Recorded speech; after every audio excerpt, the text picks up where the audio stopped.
என்ன ஃபாலோ பண்றீங்கன்னா நேர்கோட்டில் நிலை, உண்மையா வர பழகு.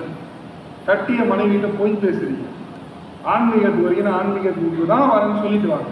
அந்த ஆண்மை கூட இல்லாத நீங்களாம் ஆன்மீகத்தில் ஜெயிக்க முடியும். இதான் உண்மை. பொய் பேசாது. ஏன் பொய், களவு, சூது ஆன்மீகத்தில் ஜெயிக்க முடியாது. வள்ளல் பிரான் ராமலிங்க சுவாமி தெளிவா சொல்லியிருக்காரு.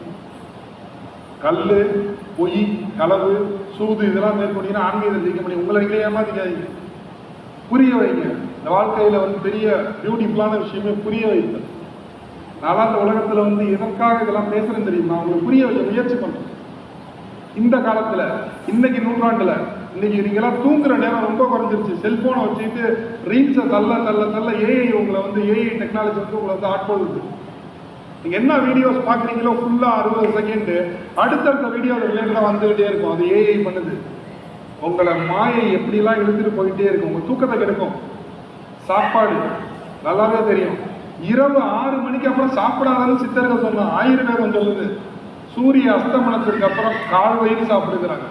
ஆனா நம்ம சூரிய அஸ்தமனத்துக்கு அப்புறம் தான் நீங்க ஃபுல் வயிறு சாப்பிட்டு தொண்டை வரைக்கும் சாப்பிட்றோம்.